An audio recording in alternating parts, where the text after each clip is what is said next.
evaluate the policies of Lord Curzon and their long-term implications on national movement. बरोबर. आता तुम्हाला कर्झनच्या policy see there are difference between the instruction word काय दिलेला आहे तुम्हाला evaluate the policies. There is a difference between evaluate the policies and enlist the policies. कसं असतं, चलो आता विषयच निघाला आहे तर आपण जरा डिस्कस करू त्यावरती. ते बाकीच्या गोष्टी चलते रहेंगे. कसं असतं, इन्स्ट्रक्शन वर्ड असतात प्रत्येक प्रश्नाला. इव्हॅल्युएट असतो, क्लॅरिफाय आहे, डिस्कस आहे, आपलं नाही ना चर्चा झाली यावर इन्स्ट्रक्शन वर्डवर कशा पद्धतीने. एकदा तुम्हाला इन्स्ट्रक्शन वर्ड कळलं ना तुमचं स्ट्रक्चरिंग सोपं होऊन जातं. 50% काम तिथे जातं. आणि एकदा स्ट्रक्चर बनलं 2-2 पॉईंट लिहिणं काही कौतुक नाही आहे मग ते. बरोबर. तर माझं म्हणणं काय असतं, देर आर इन्स्ट्रक्शन वर्ड्सबद्दल आपण बोलूया.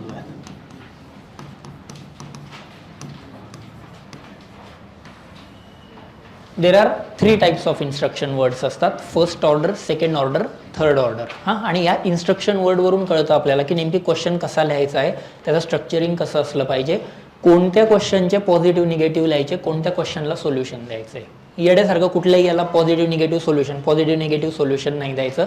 इन्स्ट्रक्शन नीट वाचायची. फर्स्ट ऑर्डर म्हणजे कसे असतात की ते एकदम स्ट्रेट फॉरवर्ड क्वेश्चन असतात. त्याच्यामध्ये तुम्हाला ॲनालिसिस वगैरे काहीच विचारलेलं नाही, काहीच नाही विचारलेलं, एकदम स्ट्रेट फॉरवर्ड क्वेश्चन्स.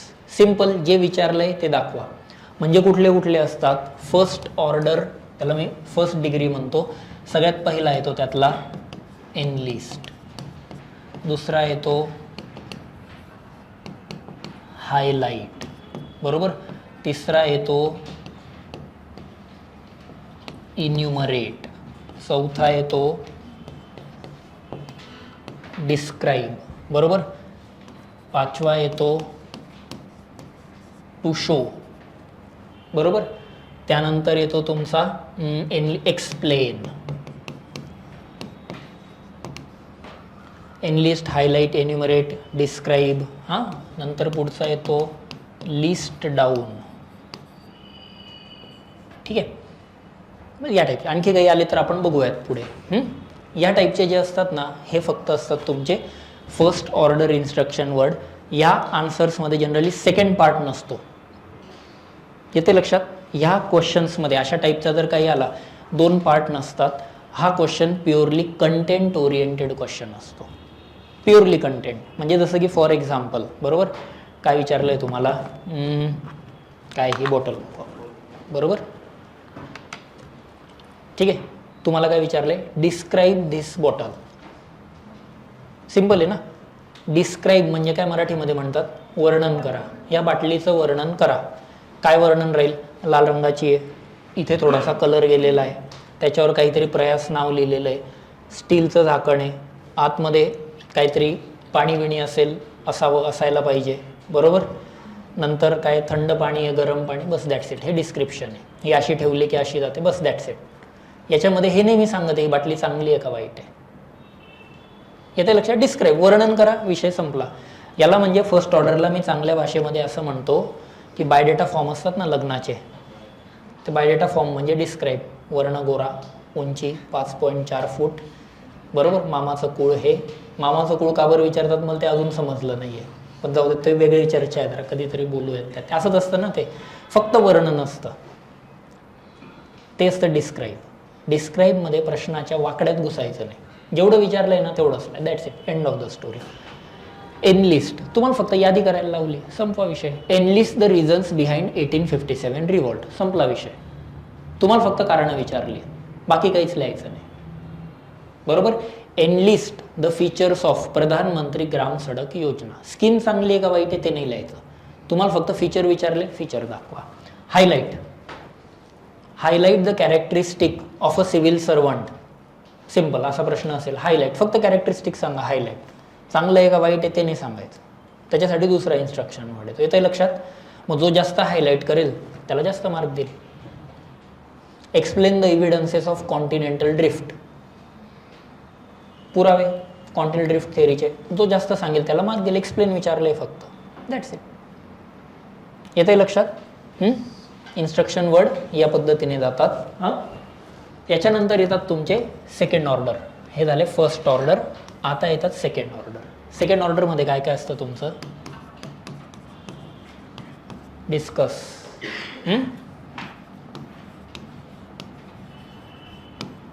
कमेंट, बरोबर.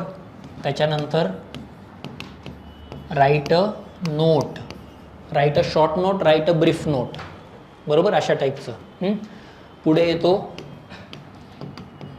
राईट अँड एसे. एसे म्हणजे तो एसे नाही, असं याच्यामध्ये विचारतात कधी कधी. Write and essay on land reform movement in India, अशा टाईपचे क्वेश्चन्स येतात. यांना मी म्हणतो हे असतात तुमचे second order keyword. Second order कीवर्डमध्ये कसं असतं की 80% केसेसमध्ये तुम्हाला स्टेटमेंटला सपोर्टच करायचं आहे, चर्चा करा असतं ना. Discuss the reasons behind 1857 revolt, चर्चा करा. आणि चर्चा करता करता जाता जाता चर्चेअंती काहीतरी थोडेफार खटके पण उडतात ना, असंच असतं ना. चर्चा करता सगळे एकाच दिशेने कशी चर्चा जाईल ती. मग आता बायोडेटा फॉर्माला एक्सप्लेन करून झालं, आता चर्चेला बसतात ना, बरोबर. मग चर्चा करताना सगळं थोडी स्मूथ जातं. 80% गोष्टी सगळं हातचे राखूनच बोलतात, छान छान छान छान छान, पण एखाद दुसरा डायलॉग असतो खटकतोच. येतंय लक्षात. सो सेकंड ऑर्डरला मी म्हणेल 80-20चा रूल लावायचा. 80% you should be supporting the statement, काही दिलेलं असू द्यात. 20% अपोजमध्ये जायचं. कुठे अपोजमध्ये जायचं? मेन बॉडीमध्ये नाही जायचं. निगेटिव्ह साईड ही जी असते 20% वाली, ही कन्क्ल्युजनमध्ये दाखवायची. येतंय लक्षात. Discuss the impact of 1857. Impact नाही म्हणणार मी त्यात, ते सपोज जर असं विचारलं गेलं, हां, discuss the features of this bottle, simple. त्याच बॉटलवर जो सिलेबसच्या टॉपिकला जरा नंतर हात लावू आपण. Discuss the features of this bottle. Discuss the feature म्हणजे काय? आता फीचर सांगायचे, कन्क्ल्युजनमध्ये सांगेल बाटली चांगली आहे का वाईट आहे. मी हे सांगेल एवढं सगळं तर ठीक आहे, पण बाटलीची साईजच छोटी आहे, बाटलीची साईजच मोठी आहे, कलर नव्हता जायला पाहिजे, बरोबर, मटेरियल दुसरं वापरायला हवं होतं, हे थोडेसे निगेटिव्ह आले, पण ते कन्क्ल्युजनमध्ये. येते लक्षात. सिमिलरली कमेंटचं पण तसंच आहे. मी काहीतरी कमेंट पास करतोय ना, दरवेळेसच चांगले कमेंट कसं काय पास होते, थोडेसे अपोजवाल्या पण जातील. राईट अ नोट, राईट अन एसे. तुम्ही जेव्हा नोट्स काढतात सगळे अँगल लिहितात, पॉझिटिव्ह निगेटिव्ह वाले.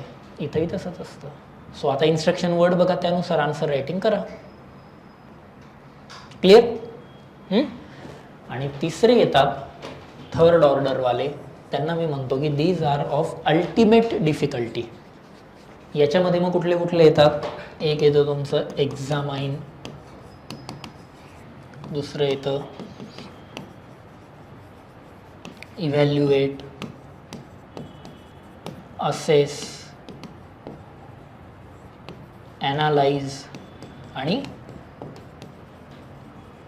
क्रिटिकली. क्रिटिकली किंवा क्रिटिकल हे जर आले, हे थर्ड डिग्रीवाले. इथं काय असतं तुमचं? इथे 50-50चा रूल लावायचा. 50% पॉझिटिव्ह, 50% निगेटिव्ह. कन्क्ल्युजनमध्ये सोल्युशन या पद्धतीने, बरोबर. 50-50 म्हणजे रफली नाही बरं का, म्हणजे 4 पॉईंटवर माहीत असेल, खाली 3 माहिती आहे, ते वरती 4 लिहून यायचे. मी सांगितले म्हणून वर पण 3 आणि खाली पण 3, त्याला कंटेंट कमी असलेला आन्सर म्हणतात ते. 50-50 म्हणजे दोन्ही अँगल आन्सरमध्ये आले पाहिजेत, मेन बॉडीमध्येच. येतं आहे लक्षात कशा पद्धतीने? तर म्हणजे एक्झामाइन दिस बॉटल, मग मी एक्झामाइन करेल. आता मग एक्झामिनर, मग हे कशामुळे? आता सपोज लेट से मी तुमचं आन्सर इव्हॅल्युएट केलं, इव्हॅल्युएट करणार, एक्झामाइन करणार, असेस करणार किंवा ॲनालाइज करणार, असंच असतं ना. किंवा काहीतरी क्रिटिकल कमेंट देणार, क्रिटिक तेच काम करतो ना. आता मी तुमचं जेव्हा आन्सर चेक करतो तेव्हा मी दोन्ही गोष्टी बघतो, याने काय चांगलं लिहिलं आहे, याने काय खराब लिहिलं आहे. खराब लिहिलं आहे म्हणजे काय लिमिटेशन आहेत, बरोबर ना. आणि सगळ्यात शेवटी मी त्यावर कन्क्ल्युजन देतो. कन्क्ल्युजन म्हणजे आयदर सोल्युशन, तुम्हाला फीडबॅक मिळतात, किंवा माझं ओपिनियन देईल. माझं ओपिनियन म्हणजे काय? मार्क्स द्या की ओपिनियन मग कन्क्ल्युजनमध्ये, की from about discussion it can B concluded that असं असं आहे, किंवा या ड्रॉबॅक्सवर सोल्युशन काढण्यासाठी हे हे हे हे आपण करू शकतो. That's it. आणि याचं फ्रिक्वेन्सी थोडीशी जास्त असते. या टाईपचे क्वेश्चन विचारले जातात, कारण यामध्ये 2-3 अँगल येतात ना आन्सर रायटिंगमध्ये. तर या टाईपचे, हे अशा टाईपचे प्रश्न आले की हे डायरेक्ट फुल टॉस असतात. जास्त काही डोकं लावावं लागत नाही, घोका ओका आगे बढो. UPSC नाही विचारत त्यामुळे जास्त. या दोघांवर जास्त फोकस आहे. त्यात पण याच्यावरती जास्त आहे. आले लक्षात कशा पद्धतीने जातात. आणखी काही इन्स्ट्रक्शन वर्ड तुम्ही वाचलाय जो माझ्याकडनं राहिला, बरेच आहेत बरं का, 51-52 आहेत किंवा तुम्ही पाहिल वाचलाय किंवा अगोदरच्या टेस्टमध्ये झालाय, ते मी याच्यात नाही जात बरं का. व्हॉट, हाऊ, व्हेन, व्हेअर वगैरे यात नाही जाते मी, ते डायरेक्ट स्ट्रेट फॉरवर्ड आन्सर देतो. What is your name, my name is Aditya, त्याला नाही प्रस्तावना द्यायची. बोललोय ना मी यावर पण आधी, WH type questions there shouldn't be any प्रस्तावना फॉर दिस, की धुळ्याचा असलेला मी, रविवारी जन्म झाला ज्याचा 1990 साली, अशा व्यक्तीचे नाव असेल आदित्य, हे असलेने फालतू चर्चा करायची. What is your name, my name is Aditya, मग पुढे बोलायला सुरुवात करा. So WH type, what, where, how, when, direct आन्सरने सुरुवात करायची. डू यू थिंक वाला क्वेश्चन. आता बघा, हे तर हे झाले इन्स्ट्रक्शन वर्ड, बरोबर ना. आता मी सांगतो डू यू थिंक वगैरे काय असेल. अजून काही इन्स्ट्रक्शन वर्ड माहित आहेत कोणाला. इल्युसिडेट, तो इथे येतो, परफेक्ट. इल्युसिडेट, तो इथे येतो. अजून काही. इलॅबोरेट आहे, इथंच येईल ना तो. इलॅबोरेट म्हणजे हे करा. 1 मिनिट फक्त, बरोबर, परफेक्ट. क्लॅरिफाय पण येतच येतो. हां, जस्टिफाय याच्यात येईल. नाही, जस्टिफाय याच्यात टाकेल मी.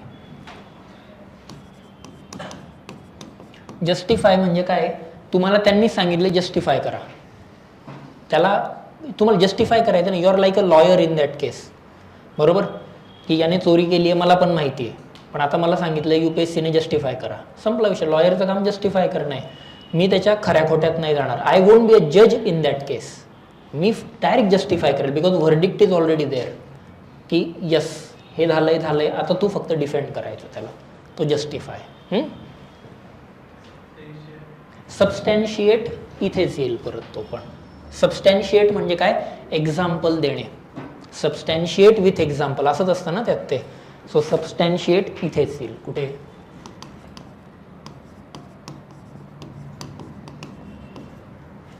एक्झाम्पल. सबस्टॅन्शिएट विथ एक्झाम्पल, जेवढे तुम्ही एक्झाम्पल देणार तेवढे मार्क. असंच असतं ना, सबस्टॅन्शिएट विथ सुटेबल एक्झाम्पल्स. अजून क्लिअर.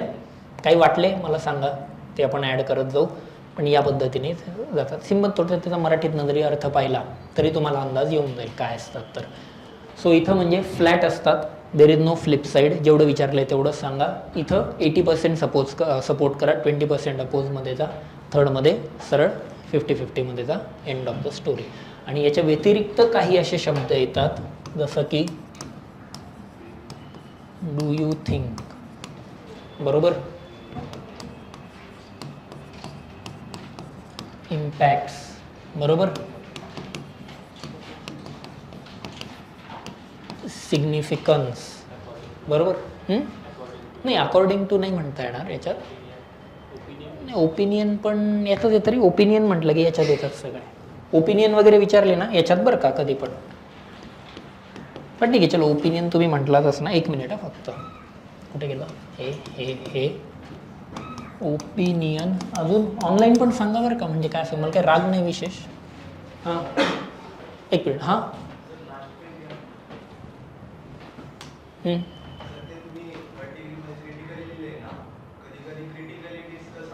क्रिटिकली कधी पण येऊ दे, कोणालाही क्रिटिकली लागला ना तो याच कॅटेगरीत टाकायचा.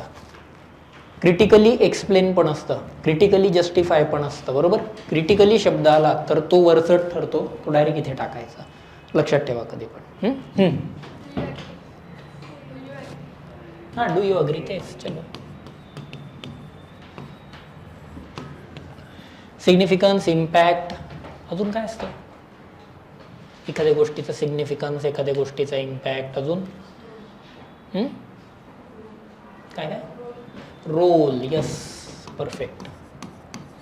अजून झाले ना तुमचे बरेचसे आन्सर लिहून. काय तुम्हाला कुठे अडचण आली असं काय, ठीक आहे. काही वाटलं तर आपण बघू. मग हे शब्द कधी पण आले, ओपिनियन वगैरे, किंवा हे ओपिनियनला मी थोडं बाजूला ठेवतो, हे असे शब्द जेव्हा कधी पण आले, मी म्हणतो सगळे इन्स्ट्रक्शन वर्ड या ठिकाणी फेल होऊन जातात. येत आहे का लक्षात.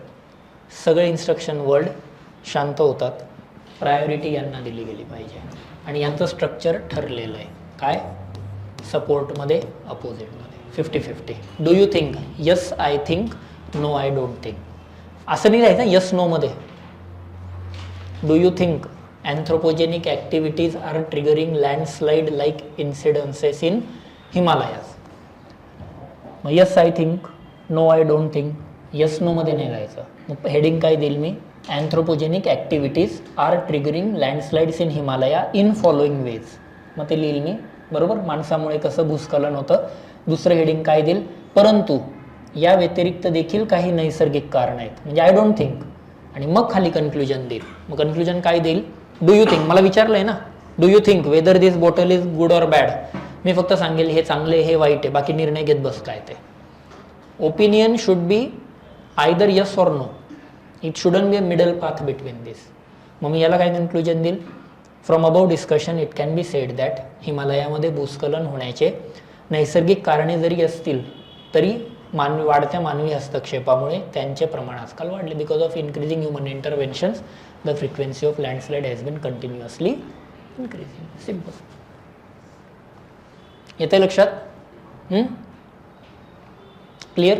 सो सुरुवातीलाच नाही सांगायचं. कसं आन्सर रायटिंग मी आधी पण म्हणलो की it is a reflection of your character. आणि राव तुम्ही सुरुवातीलाच काहीतरी रायटिंग करतायत आणि सुरुवातीलाच सांगितलं की हा माऊस आवडतो का, मग मी सांगेल येस हा माऊस आवडतो. का बरं, याची कारणं खालीलप्रमाणे. म्हणजे तू आधीच ओपिनियन बनवून घेतलंय आणि मग त्याला एक्झामिनरला अक्कल पाजळतो की हां आता वाचायचं ते वाच. This shows the arrogance of the aspirant. छोट्या छोट्या गोष्टी. मग आधी ॲनालिसिस करायचं, म्हणजे जो ठिकाणावर ज्याचा मेंदू असतो तो काय करतो, आधी या माऊसचे पॉझिटिव्ह पण बघेल, मग तो निगेटिव्ह पण बघेल आणि मग शांतपणे विचार करून कन्क्लुजन. असेच असतं ना डिसिजन लाईफचे, रादर असे असायला पाहिजे. मग हे त्यांना चेक करायचं असतं. म्हणून डू यू थिंक वाले क्वेश्चन आजकाल वाढत चालले. त्यांना बघायचं की कोण उतावळा नवरा गुडघ्याला बाशिंगे. वाचला प्रश्न, यस यस यस असंच पाहिजे. Impact, positive impact, negative impact, बरोबर ना. कधी पण याच टाईपमध्ये असतं. Significance, positive significance, negative significance. Do you agree, yes I agree, no I don't agree. Role, positive role, negative role. Role of moderates in shaping the freedom struggle of India. Positive role, negative role.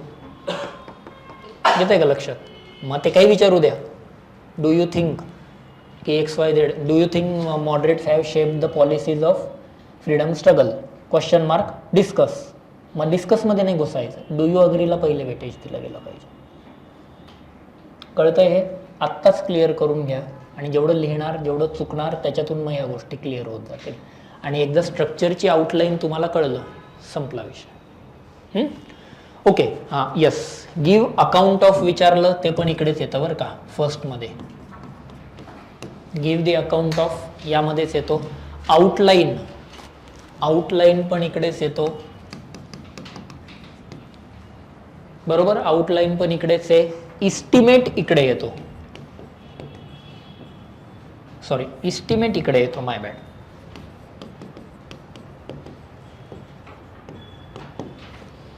Estimate विचारलेत ना. Estimate म्हणजे काय, काय चांगलं आहे काय वाईट आहे त्याच्यातलं, तर मग ते इस्टिमेट येतो. डिफरन्शिएट हा एक वेगळा कीवर्ड येतो, त्याचं स्ट्रक्चरच वेगळं जातं डायरेक्ट. हे क्लिअर आहे इथेपर्यंत? काय डाऊट यात? All okay.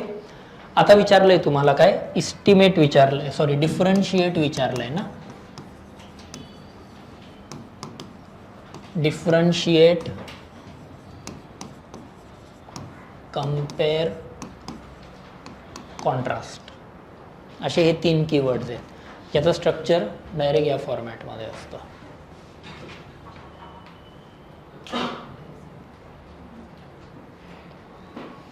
म्हणजे काय, सपोज तुम्हाला जर असं विचारलं, differentiate between plate tectonics theory and continental drift theory, बरोबर. ते बाकी पॅसेजेसमध्ये लिहिलं हरकत नाही, पण मी म्हणेल असं स्ट्रक्चर करा. काय, इथे लिहिल मी प्लेट टेक्टॉनिक्स थिअरी आणि कॉन्टिनेंटल ड्रिफ्ट थिअरी आणि याला लागणारे पॉईंट्स. सो सगळ्यात पहिला पॉईंट कोण होता, जॉग्राफर. एक शब्द इकडं, एक शब्द इकडे, बरोबर. दुसरा पॉईंट येईल इयर, हे इकडे. आलं लक्षात? असं चालतं. सो डिफरन्शिएट, कॉन्ट्रास्ट आणि कम्पेअरवाले प्रश्न आले, वेळ खूप वाचतो तुमचा. डायरेक्ट टेबल मारा, विषय संपवा. ज्याला 5-10 मिनिट लागतं, 7 ते 10 मिनिट लागतात, मी सांगतो ते आन्सर तुमचं 3-4 मिनिटात लिहून पूर्ण होतं.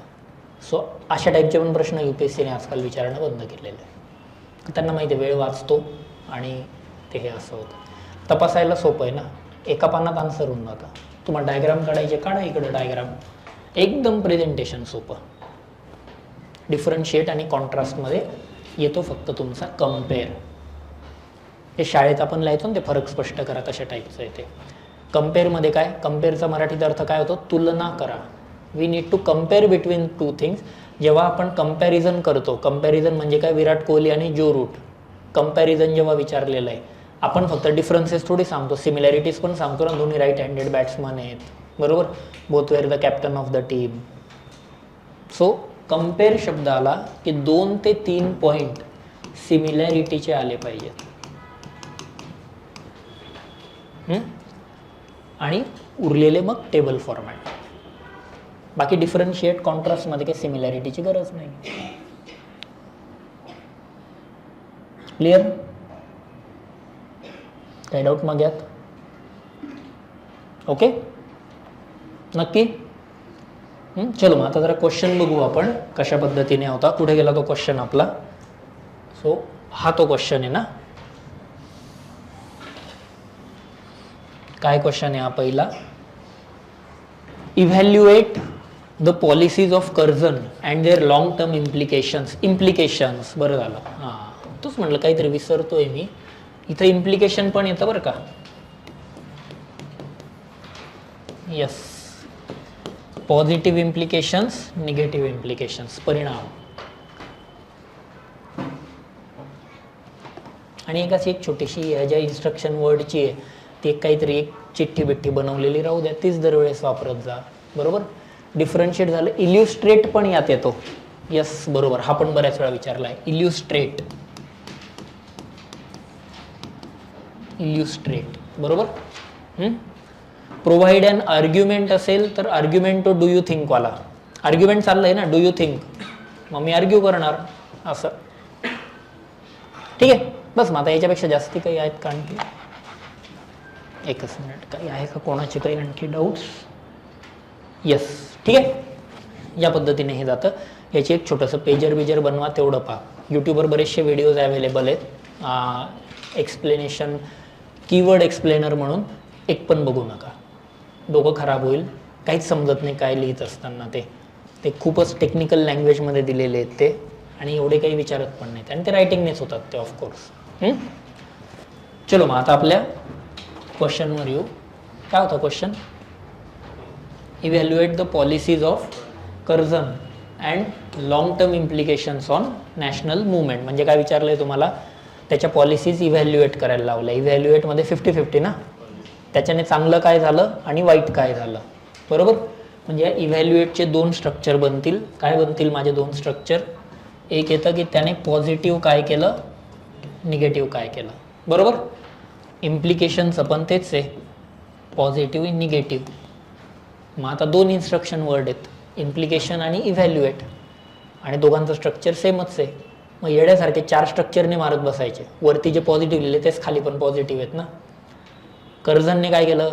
पार्टिशन ऑफ बेंगॉल केलं, बरोबर. त्याचं काही पॉझिटिव्ह आहे, निगेटिव्ह आहे का?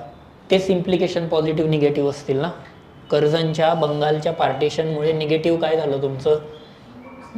हिंदू मुस्लिम एकता खंडित झाली. ऑल इंडिया मुस्लिम लीगची स्थापना ultimately led to the partition. हेच आहे ना इम्प्लिकेशन त्याचं. तेवढं डोकं लावायचं. मात्र सिमिलर स्ट्रक्चर मर्ज करून टाकायचे. सिम्पल आन्सरमध्ये विचारलं होतं, पॉलिसीचं पॉझिटिव्ह, पॉलिसीचं निगेटिव्ह, दॅट्स इट. आता मी काय करतो, हाच क्वेश्चन वेगवेगळ्या पद्धतीने विचारतो. डायरेक्ट आन्सर चेंज होतो, बरोबर. कसं? आपण थोडा आता त्यावर चर्चा करू. चालेल ना हे बोललेलं? काय आपलं म्हणजे जनरल काय हिस्ट्री चालू करायची तर मी करून देईल, मला काही प्रॉब्लेम नाही. पण थोडंसं मला असं वाटतं की यावर थोडासा फोकस दिला गेला पाहिजे. कारण संडेचे जे तुमचा जो स्ट्रगल आहे टेस्टचा, तो यामुळेच होतो. स्ट्रक्चरच सुचत नाही. स्ट्रक्चर सुचलं की स्टार्ट सुचत नाही, बस संपलं, मग वेळ तिथंच निघून जाते ते. तर त्यावर. चलो मग आता प्रश्न काय विचारलाय, evaluate the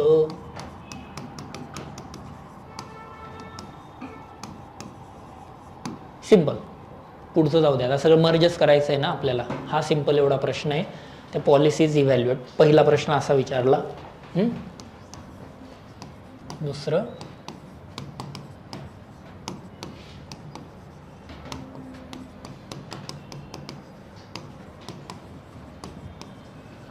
discuss the policies of Curzon.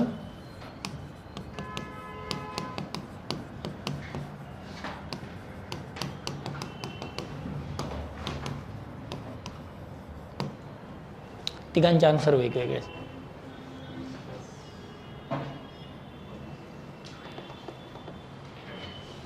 बरोबर. पहिला प्रश्न काय, एक्सप्लेन द इव्हॅल्युएट, दुसरं आहे डिस्कस, तिसरं आहे enlist. Enlist, enumerate, illustrate, give the account of, काही वापरा तिथला, डिस्क्राईब वगैरे कुठलाही शब्द वापरा. प्रश्न आपण काय करतो अभ्यास करताना, आपण फक्त कर्झन बघतो. बरोबर. कर्झनच्या त्या काही 5-6 पॉलिसीज येतो, 10 वेळा रिव्हिजन करतो, रट्टा मारतो. कर्झन एकदम म्हणजे फेमस आहे व्हॉइस रॉय, आणि मग त्याच्या पॉलिसी वगैरे सगळं माहीत असतो, लिहून येतो, मार्क्स मिळत नाही. हाच तर इश्यू आहे. क्वेश्चनची अंडरस्टँडिंग बघा, त्यांना काय पाहिजे एक्झॅक्टली. त्याने विचारलंय का तुम्हाला, आता ह्या प्रश्नामध्ये analyst the policies of Curzon. प्रश्न सांगतो, तुम्ही फक्त पॉलिसीज लिस्ट करा. तुमचं डोकं नका वापरू. पॉलिसी चांगल्या आहेत, वाईट आहेत, त्याने काय झालं, कसं झालं, काय काय काय काय सोडून द्या. End of the story. Start कन्क्लुजनमध्ये मी जात नाही, आधी मेन बॉडीवर काम करू. तुम्ही स्टार्ट भारी देतो, कन्क्लुजन असं देतो, स्टार्ट असं देतो की त्याच्या अंगावर काटा आला पाहिजे, त्याचं रोम रोम हर्षोल्लासित झाले पाहिजेत वगैरे, असं काही कोणाचं होत नाही. निबार कातड्याचा माणूस असतो तो तुमच्या आधी 10,000 लोकांना नापास करून बसलाय. कुछ नाही होता उसे. तो घरी जायच्या मागे सरकारी नोकर येतो, जस्ट UPSCचं इव्हॅल्युएशन प्रेस्टिजियस आहे म्हणून करतो, पण तो पाट्याच टाकत असतो. एकदम फ्रँकली सांगतो मी.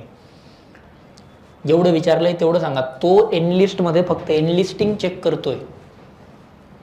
एनलिस्टिंग म्हणजे फक्त यादी विचारली, भाई तुम्ही फक्त पॉलिसी सांगा आणि विषय मिटवा ना. काय पॉलिसी? युनिव्हर्सिटी ॲक्ट, बरोबर ना, Calcutta corporation act, partition of Bengal, अजून बफर स्टेट पॉलिसी, बरोबर, तो आर्किओलॉजिकल सर्वे ऑफ इंडिया, बरोबर. आणखी काय होतं? Police reform. झाले 5-6, एंड ऑफ द स्टोरी. आता मी 6 सांगितले, मे बी मी 2 विसरून गेलो असेल, मला कमी मार्क मिळतील. End of the story. अशा पद्धतीने चालतं. मग एनलिस्ट असेल, मला कंटेंट पाहिजे.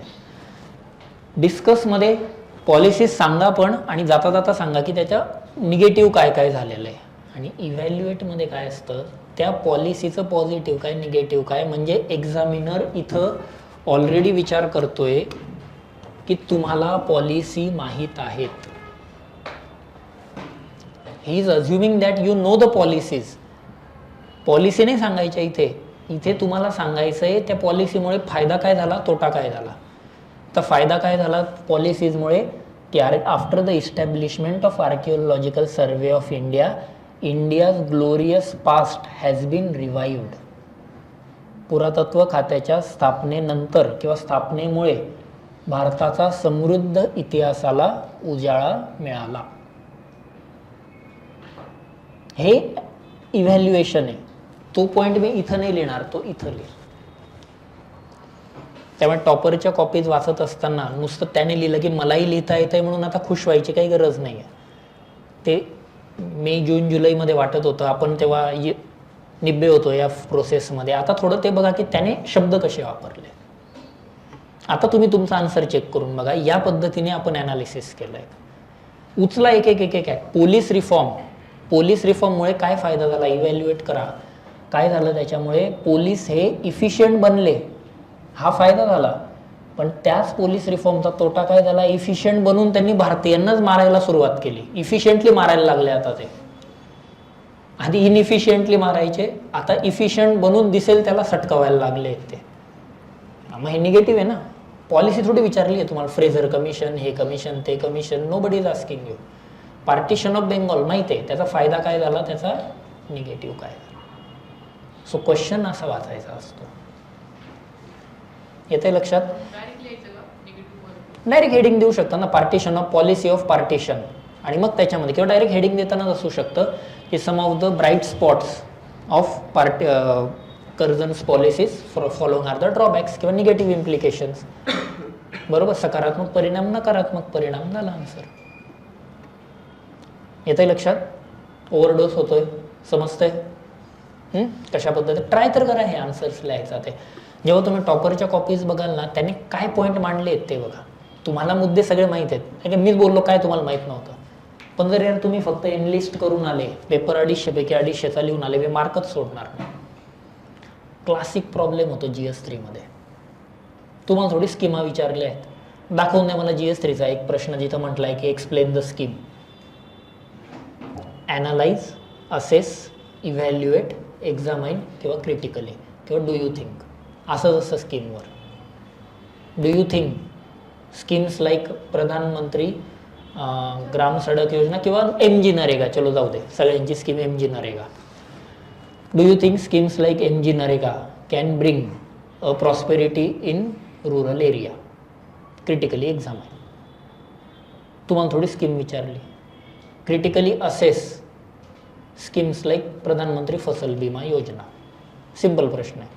आता प्रधानमंत्री फसल बीमा योजना कोण पाठ करणार आहे त्या दिवशी? 200 स्कीम. मी गेल्या सेशनलाच म्हटलो की India is like that country की you show me the man, I will show you the scheme, and not only 1 scheme, 5 तरी स्कीम लागतील, अंबानीपासून तर माझ्यापर्यंत.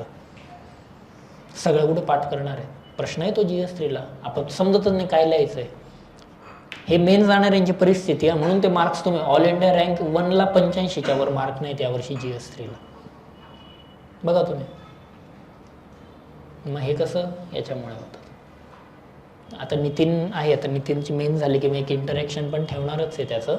त्याला मस्त मार्क्स होते GS3 मध्ये 92, 95 पर्यंत. ऑल इंडिया रँक 1 पेक्षा त्याला मार्क चांगले येतात त्याला मार्क, कारण त्याला माहिती आहे की सर मुझे कुछ भी नहीं पता हो तो भी मैं लिख के आऊँगा. लिहिता येते, असंच तर असतं ना. स्ट्रक्चर मेजर स्ट्रक्चर लिहायचं आहे, बोलू त्यावरती ते. ठीक आहे, चालेल. सो हे शब्द व्यवस्थित वाचा. काय विचारलं आहे? ॲनालाइज द स्कीम असेल तर स्कीमचे पॉझिटिव्ह निगेटिव्ह सांगा. मग तुम्ही म्हणाल सर पॉझिटिव्ह निगेटिव्ह कुठे वाचायचे? लॉजिक लावा ना. प्रधानमंत्री फसल बीमा योजना, याचा काय फायदा होईल? काय फायदा होईल? हां, जनरल विचारतो, चल काहीच माहीत नाही तुम्हाला, समजू आपण. प्रधानमंत्री फसल बीमा योजना, फसल म्हणजे पीक येते माहिती आहे सगळ्यांना. आता आन्सर तर लिहायचं आहे. कधी लक्षात ठेवा, आन्सर रायटिंग करताना शांत कधीच बसायचं नाही, हसलर राहिलं पाहिजे. हसल करत राहायचे, काहीतरी लिहिल. असं काय लिहिणार? प्रधानमंत्री फसल बीमा योजनाचं मी तुम्हाला काय विचारलंय? Critical evaluation. काहीच माहीत नाही या स्कीमचं, मलाही काही माहीत नाही. माझे अटेम्प्ट देऊन जमा नाही झाला. आता 2021 शेवटचा विषय संपला. त्यानंतर मी काही येडा नाही प्रधानमंत्री फसल बीमा योजना वाचायला. मी कशाला वाचू? माझा विषय नाही आहे तो. आयडियली वाचायला पाहिजे, पण ठीक आहे, माझं मी बघून घेईल. तुमचं काय सांगा? सगळ्यात पहिलं म्हणजे पिकांना सुरक्षा, बरोबर, क्रॉप प्रोटेक्शन, सबसिडीज मिळतात, पॉझिटिव्ह सांगतोय मी. फायनान्शियल स्टॅबिलिटी, अजून सस्टेनेबल इन्कम येते शेतकऱ्याला, it protects farmers from the shock. अजून प्रोडक्टिव्हिटी वाढवू शकते, यस, कारण तेच पैसा तो परत पुढच्या पिकामध्ये लावतो. झाले 5 पॉईंट. अजून रिस्क घ्यायची कॅपॅसिटी वाढते. परफेक्ट पॉईंट येते. झालं की कुठं स्कीम माहिती आहे मला? हां, योग्य भाव वगैरे पेक्षा क्रॉप इन्शुरन्स कधी येतो? क्रॉप नष्ट झाल्यावर, भाव नाही येणार त्यामध्ये. पण झाले 5 पॉईंट. पुढे जाऊन आपण असंही म्हणू शकतो रुरल इंडेप्टनेस कमी होते, कर्जबाजारीपणा कमी होतो, आणि त्यामुळे शेतकऱ्याच्या आत्महत्या थांबतात. झाले. मला कुठं स्कीम माहिती आहे? कुठं स्कीम पाठ करत बसले? बरोबर आहे की नाही? आता हे झालं पॉझिटिव्ह पार्ट. फसल बीमा योजनाचे निगेटिव्ह. बँक अकाउंट लिंक नसतात, मोबाईल वापरता येत नाहीत मोबाईलमध्ये. अजून भ्रष्टाचार, लिकेजेस आहेत सिस्टीममध्ये. स्पेसिफिक ठराविकच क्रॉपला, सगळ्या क्रॉपला नाही. उद्या मी तंबाखू लावले आणि त्यांना म्हटलो की द्या मला सबसिडी, मग तो म्हणे भाई असं कसं चालेल? अजून गव्हर्नमेंटकडे फंड नाही आहे द्यायला, पगार होऊन नाही राहिले कर्मचाऱ्यांचे, गव्हर्नमेंटकडे काम करायला मान झाले की 5-6 पॉईंट येतात, संपलं. मला कुठं स्कीम माहिती आहे? तुम्ही म्हणाल हे काही पण सांगते, घरी जाऊन वाचा स्कीम, करा गुगल, क्रिटिकली अनालिसिस ऑफ प्रधानमंत्री फसल बीमा योजना, लिहून देतो. हे जे 6-7 पॉईंट आपण चर्चा केली, 4 पॉईंट येत असणार आहे. जे फसल बायचं, फसल आणि बिमा बघायचं, काय विचारलंय ते बघायचं. हां, मी जर तुम्हाला असं विचारलं, हायलाइट द प्रोव्हिजन्स ऑफ प्रधानमंत्री फसल बीमा योजना, डायरेक्ट बॅटवर करून द्यायचे, चालू द्यावे, डायरेक्ट लिव्ह द बॉल. मग तो स्टंपवर आदळू द्या, काही आदळू द्या, खेळता देणार नाही. काय खेळणार आहेत? हायलाइटवर मला पाहिजे. काय लिहिणार आहे तुम्ही? फसल मंत्री बिमा देऊ. ते नावातच आहे. म्हणजे हे असं झालं की एअरक्राफ्ट कॅरियर काय करतं, तर एअरक्राफ्ट कॅरी करतं, असा प्रश्न झाला. बरोबर आहे की नाही? सो ते बघायचं. आणि नाही विचारत UPSC, एखाद दुसरा असा वात्रट प्रश्न असतो, मग तो सोडून द्यायचा, काय फरक पडतो त्याने. सो त्यावरती जरा काम झालं पाहिजे. ऑलराईट. तर हे होतं थोडंसं आन्सर रायटिंग बद्दल, थोडंसं फोकस त्यावरच करूयात आपण. बाकी कंटेंट तर मी सांगत राहील, तुम्ही पण तुमच्या एंडला रिडिंग सुरूच ठेवा. या पद्धतीने हे आहे. चलो मग करायचं आपलं स्टार्ट.